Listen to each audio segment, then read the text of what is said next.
Alors, pour la correction de l'interro numéro 13 de mardi matin, 18 janvier, donc je vous rappelle que c'était une interrogation facultative, hein, évidemment, je vous ai encouragé les volontaires à me la rendre par mail pour que je puisse vous la corriger.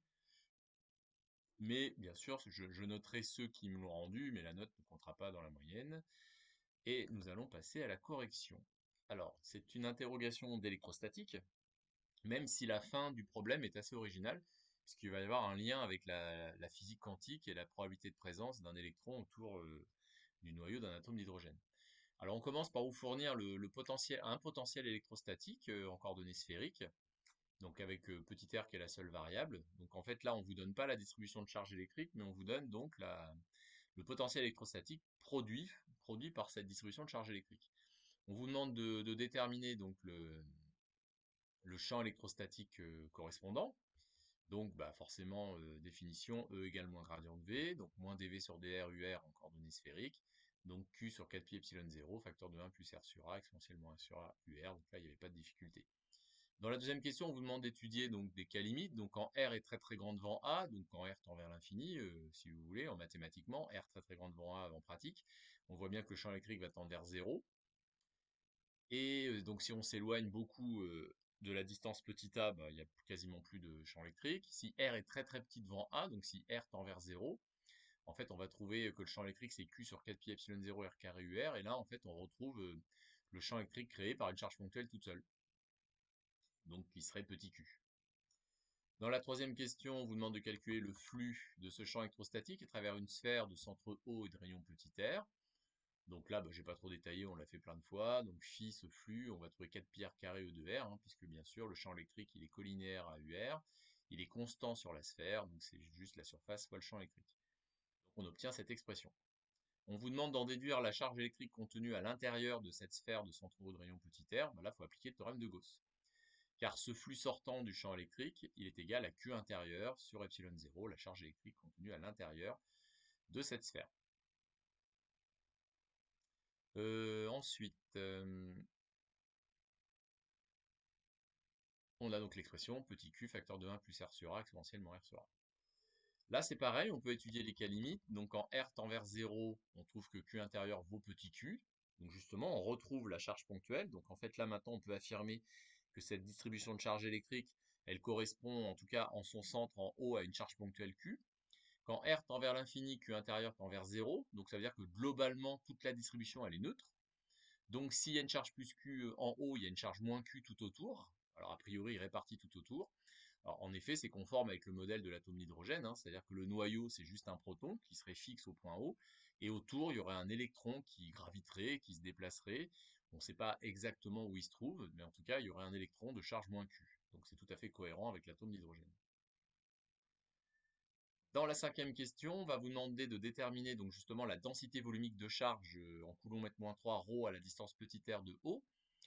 Alors, en gros, ça veut dire bah, c'est un petit bout d'électron, quoi. Enfin, l'électron de charge moins Q qui a priori serait parti tout autour du point O, bah, sur une couche sphérique de rayon petit r d'épaisseur dr, qu'est-ce que je vais avoir comme charge?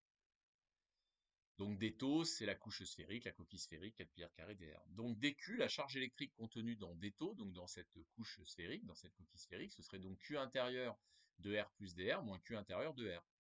Donc bah, on passe au taux de variation en faisant tendre dr vers 0, dq sur dr fois dr.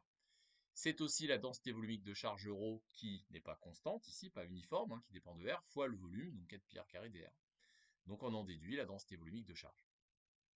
On dérive Q intérieur qu'on a trouvé avant et on trouve bien moins Q sur 4 pi a carré R exponentielle moins R sur A. C'est bien négatif, c'est normal puisque c'est si vous voulez, c'est un petit bout d'électron, quoi.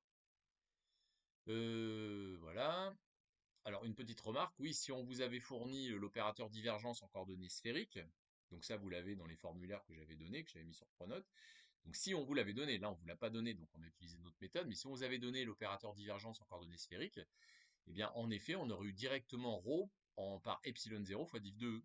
Et en effet, à ce moment-là, le div de E en sphérique, ce serait 1 sur R, d sur dr, R carré E, puisque le champ électrique ne dépend que de R, et il est dirigé selon UR. Donc, si vous regardez l'opérateur divergence en sphérique, on va retrouver la même chose.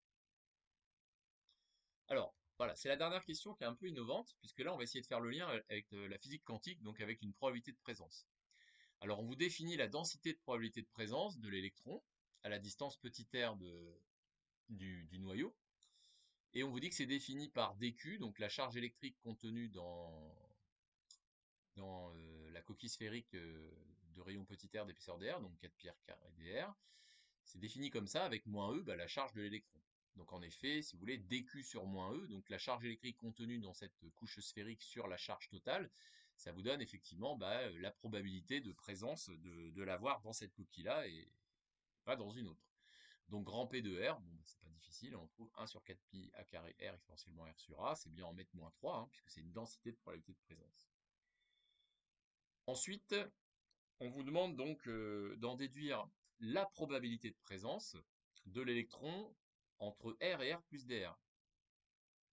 Donc la probabilité de présence entre R et R plus dr, donc là par contre c'est 100 dimensions.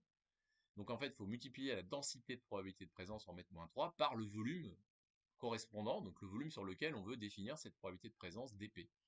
Donc 4 pi r carré dr. Donc on en déduit dp. Alors dp bien sûr c'est tout petit puisque dr c'est tout petit, hein. Et là c'est 100 dimensions. Donc probabilité de présence de l'électron entre R et R plus dr, donc dans la coquille sphérique entre R et R plus dr. Donc densité de probabilité de présence en mètre-3, probabilité de présence sans unité. On en déduit donc la fonction dp sur dr, donc le taux de variation, si vous voulez, de la probabilité de présence à la distance petit r, qui vaut R sur R carré exponentiellement R sur A.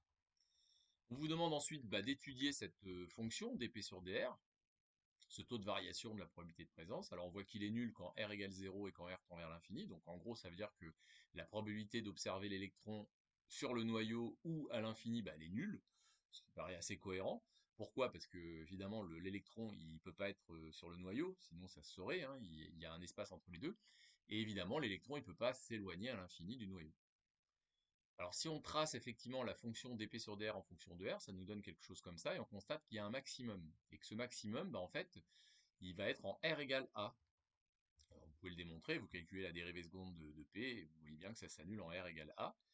Donc ça veut dire que la probabilité de présence maximale de l'électron, c'est en R égale A. Donc A, c'est le rayon moyen de l'atome d'hydrogène.